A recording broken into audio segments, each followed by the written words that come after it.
안녕하십니까. 일요일 밤 여수 MBC 뉴스데스크입니다. 최근 장마가 이어지면서 가뭄 심각 단계에 진입했던 주암댐 저수율이 회복세를 보이고 있습니다. 하지만 이상기후가 반복되면 다시 또 가뭄을 걱정해야 할 수 있는데요. 물이 찼을 때 이를 효율적으로 관리하고 대체 상수원도 계속 발굴해야 한다는 지적입니다. 유민호 기자입니다. 안개 자욱한 상사호입니다. 잔잔한 물 위로 비가 쏟아집니다. 이곳 주암 조절지댐과 주암댐은 올해 초까지 극심한 가뭄을 겪었습니다.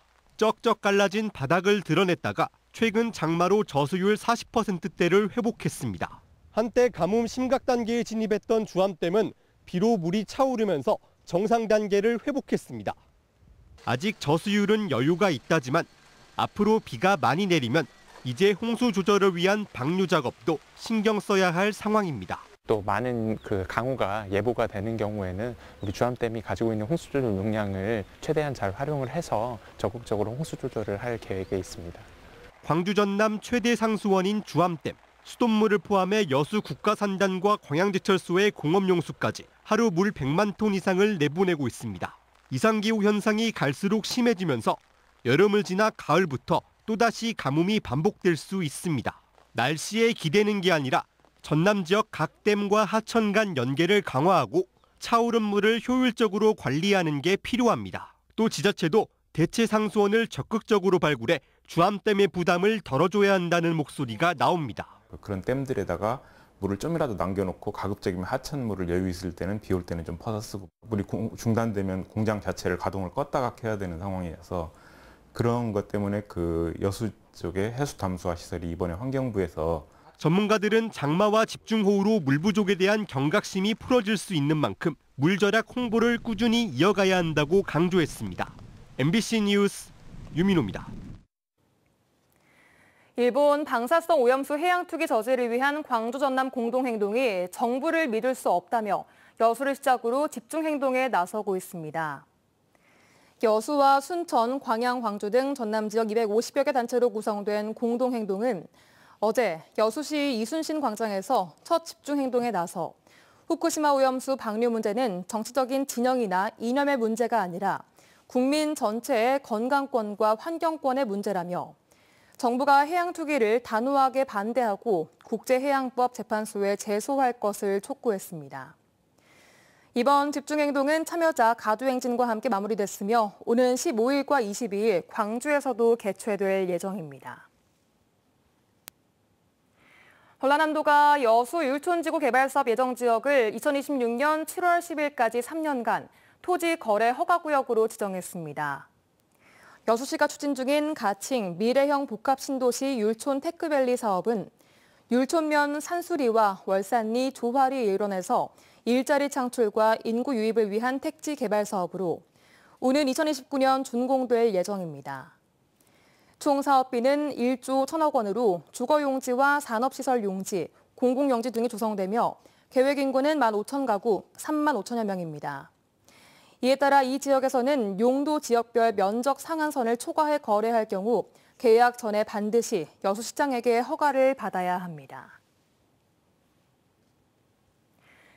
고흥군이 마리안느 마가렛 봉사대상 간호부문 선정 대행과 선양사업 협력, 나눔 연수원 이용 활성화를 위한 업무 협약을 체결했습니다. 고흥군과 대한간호협회 사단법인 마리안느 마가렛은 이번 협약으로 내년 제4회 마리안느 마가렛 봉사대상부터 간호협회가 후보자 모집과 심사, 선정을 대행하고 고흥군은 선양사업 추진위의 추천을 받아 수상자를 확정하게 됩니다. 고흥군과 마리안느 마가렛이 공동 운영하는 소록도 마리안느 마가렛 나눔연수원은 2019년 3월 개관 이후 국군 간호사관학교와 국가공무원 인재개발원 등 12개 기관과 업무 협약을 맺고 단체 방문과 연수를 진행하고 있습니다. 코로나 이후 첫 대면으로 열린 광주 비엔날레가 석 달여간의 전시 일정을 마치고 막을 내렸습니다.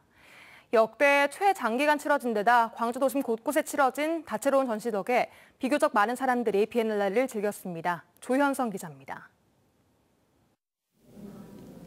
폐막을 앞둔 마지막 주말에도 관람객들의 발길이 이어집니다. 이들에게 광주 비엔날레는 미루어두었지만 놓치고 싶지는 않은 전시입니다. 폐막이라서 끝나기 전에 가족들 한번 같이 보고 싶어가지고 가족들이랑 같이 왔습니다. 예. 울산에서 넘어왔는데 거리가 있다 보니 이렇게 미루다 이제 폐막 직전에 이제 방문을 하게 됐고요. 이렇게 지난 석 달 남짓 올해 광주 비엔날레를 찾은 관람객은 50만 명 안팎입니다.